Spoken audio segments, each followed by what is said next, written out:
How can I be more aligned with the masters who've come here to teach us on this planet? By acknowledging that all any of them have for you is an example of alignment. You make it sound so simple. What a master has mastered is alignment. And so it isn't what they say, it's what they demonstrate. And what they're demonstrating is alignment. So if you can focus on that, watch their characteristics. How do they seem to be? Are they worried or are they calm? Are they kind or are they mean? Are they frustrated or are they on top of life? Are they eager or are they depressed? Are they happy or are they sad? In other words, look for the emotional indicators of what they're doing with their vibration and mimic it. Let them teach you abundance, teach love, teach healing, have those things present. Well, someone teaches love by loving. You teach through the clarity of your example. We offer so many words, and the words help us focus together. But our intention as we're playing with any of you is to get you focused into a feeling. So your questions are really good questions. And we started to say to you, when you said I have two questions, we started to say we have one answer. And it was alignment, which is annoying. But everything that we offer is everything that we offer. Every process that we've ever offered, every sentence that we've ever uttered, everything that we've ever offered to any of you has been with the intention of guiding you into alignment, which means we're wanting to soothe that thing you're doing that's keeping you from it. And I think that's part of the key too, is learning how to soothe. I need some of my hard drive erased because what I've learned. Or you don't need to erase it, just focus on the most beneficial parts of it. Well, sometimes when emotion comes up, well, that's too late. The emotion is already the indicator of how you've been focusing. That's what we're saying. If you wait until the manifestation or even until the emotion, now you're not out ahead of it. Now you're having the knee-jerk response. And that's what we meant when we were talking about momentum earlier. If you start in a neutral place, you could either promote the momentum that you want or not be a catalyst to the momentum that you don't want. In other words, you could stand in front of the car that's getting ready to roll off into the ocean and you could hold it where you want it to be. Or if you wanted it to move off into the ocean, you could give it a nudge and off it would go. You want to get out ahead of it, you see. And so what most people do, they wait until the momentum's already underway and then they say, now what do I do? And we say, well, all you can do is action and it's not ever enough. And so then it's like the analogy that we've offered for so many years. You've jumped out of an airplane, you're at 30,000 feet, you have no parachute, and you say, what do I do? And we say, hang on, it'll be over in a little bit. Because the momentum is such, there's not a lot for you to do. But if you get out ahead of it, if you envision things the way you want them to be, if you care about how you feel, it's so simplistic that a lot of people can't even hear it. There's just not enough angst or struggle or trauma or drama in it for most people when we say, how you feel is everything and you have control of how you feel. And most everybody, to some extent, will argue for their limitations. Yeah, but this made me feel this way, and this made me feel this way, and this made me feel this way. And we want to say to you, it doesn't matter what happened or how you feel about it. You have the option of choosing a better option of how you feel about it. And I think that's what I'm asking for. What is it, that kickstart? To let go. For most, it has to get bad enough that you can't stand it, and then you finally let go of it. But we don't think it should have to be that traumatic. We think that you ought to be able to feel the difference between complimenting someone and criticizing someone. We think you ought to be able to feel that difference. And when you're doing one or the other, make a choice. Oh, this is my preference. I'm going to do more of this and less of this. We think you ought to be able to feel the difference between anticipating something that you don't know how it's going to come, but feeling eager about it and worrying about it. We think you ought to be able to feel the difference between worry and anticipation, and we think you have the resources to guide it that way. But we don't think you get on it early enough in your game. We think you blunder into your day, you let stuff happen to you, you observe it, it sets the tone, the momentum's in motion, and then you say, this is too hard. And we say, we know it is hard if you let the momentum get going. That car's going to mow right over you. It's so hard, it's impossible to stop that kind of momentum. And so that's what we mean when we say get out ahead of it. So when you put yourself in your bed at night, acknowledge that this day is pretty much done and tomorrow's going to be a fresh day. And just make the suggestion to yourself that you're going to start this day on a good footing. Just say that softly to yourself, not making big promises and not talking about what you're not going to do or what you are going to do, but tomorrow is going to be a really good energy day. I'm going to wake up aware, and it's going to be neutral energy, and I'm going to get myself into a good feeling place early. And then just bask yourself to sleep. Appreciate someone or something. Appreciate something that is easy to appreciate, and go to sleep. And when you awaken, lie there for a moment and say, now what was it I was thinking about before I went to bed? Oh yeah, this is a good day. This is a new day. I'm in a neutral zone. I'm in a non-momentum moment right now. If you wake up late, the momentum's already started. You're already late. If you wake up to someone arguing in the other room, the momentum's already started. If you wake up and go immediately to worrying about what you were worrying about yesterday, the momentum has already started. So make the decision that you're going to get out ahead of it. So you might find yourself after 2 or 3 nights and mornings, you might find yourself setting some intentions for yourself. When I wake in the morning, the first thing I'm going to do is drink something really delicious and sit and bask for a little while.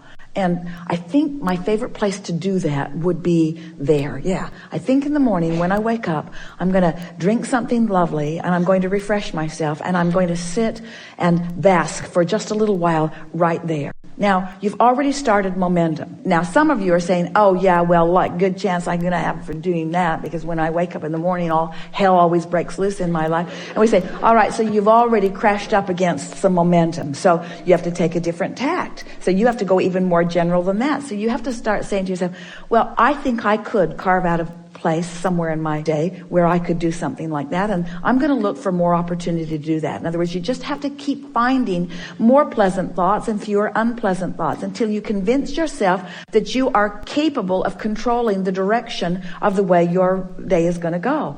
And it won't take very much before you start showing yourself that if you give yourself a chance of being in a neutral place where there's no momentum, in other words, you're not doing that thing you do that's taking you off in the direction that you don't want to be and getting defensive right away. If you can just give yourself a few days of this experience of this neutral zone, you'll discover that neutral means the cork will float.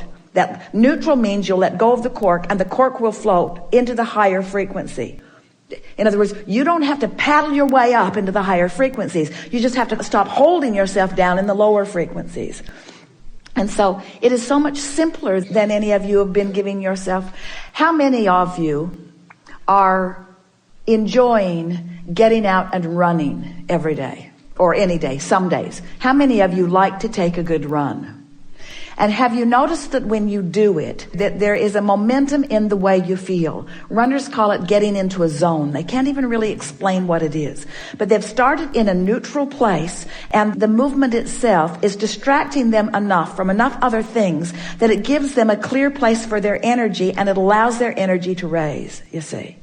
And so that's what we're suggesting, is that you get out ahead of it.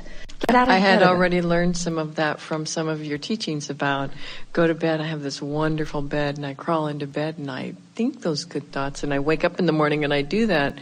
But then, so what are some of the first thoughts that you come across in the morning? What are just call them out and we'll repeat them. We'll find them. But what are the troublesome thoughts that you're bumping up against? Bumping up against, it's a good way to say it because it's active in your vibration, so you're bumping up against it.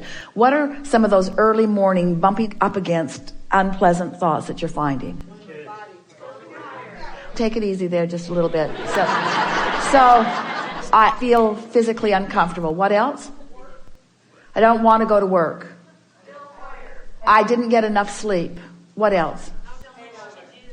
I have too much to do. So now let's just take those. I have too much to do. When you say that, that just keeps that momentum going. So what if when you go to bed, you will suggest to yourself that eventually I'm going to come into alignment with what I have to do? Just that soft suggestion. Eventually, I'm going to come into alignment with what I have to do. Eventually, I'm going to access the leverage of the energy that creates worlds, and I'm going to get that energy helping me out on some of this. Yes. Now, you've already, just with that statement, the night before, you made that statement. When you wake up in the morning, if that previous thought had any momentum, it won't be as much momentum as it had before you made that statement. So now you awaken, and you might even notice that for the first time in a long time, you are feeling a little bit of ease. And then you want to stop and say to yourself out loud if you want to, but at least acknowledge that it happened. I am having a realization of some ease. That realization of that ease is a momentum that is different from what I've had before. You see what we're getting at? So that you start noticing that the things that you're saying and that the things you're focused upon in an attitude of more comfort. So let's say you wake up in the morning and your body hurts. When you put yourself in your bed at night, lie there for a little bit and try to find something that makes you feel comfort in your body. Appreciate the softness of the bed or appreciate the comfort of the pillow. Focus upon something that feels good. Try to put yourself in a comfortable position where you are acknowledging this feels good. This feels good.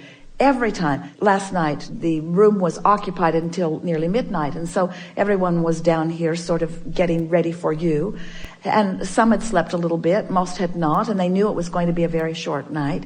And Esther was here playing with them too, and when she went back up and got into her bed, the first thing she said right out loud was, "Ooh, this feels good. Ooh, this feels good. This feels good." It wasn't about there's not going to be much sleep or it's going to be a short night. Ooh, this feels good. In other words, if you're going to make a statement, let it be one that sets the momentum in the direction of what you want. And the more you do this deliberately, the more you will catch yourself when you're doing it indeliberately, or the more you will catch yourself in the middle of other momentum. But friends, we really, really want you to hear us when we say, don't try to stop momentum. That's what makes you think you can't do it. That's what makes you think you're doing it wrong. That's what makes you think it's too hard. You're trying to stop momentum that is already in motion. Don't worry about stopping it. Let it play out. It's not going to be that bad. Let it play out. Let the momentum play out and put your energy, your mindset, your determination toward getting new energy started. So instead of saying, I'm going to try to get my body to stop hurting, start saying, oh, this feels good. Oh, that tastes good.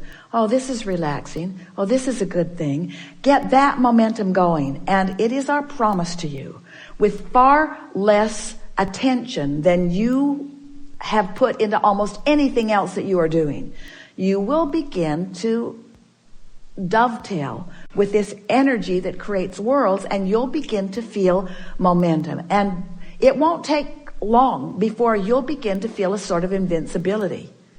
You'll feel so invincible that you'll be watching something on television that's not going your way, and you'll say, I want, and when it happens, you'll say, thank you very much. Thank you very much. Thank you very much. Thank you very much. Thank you very much. Thank you very much for recognizing me. Thank you very much for hearing me. Thank you very much for flowing energy towards something that I have chosen as my object of attention. Thank you very much. Thank you very much for recognizing my power. Thank you very much for recognizing my clarity. But you got to put yourself in that place where you've practiced it enough that you're starting to expect it.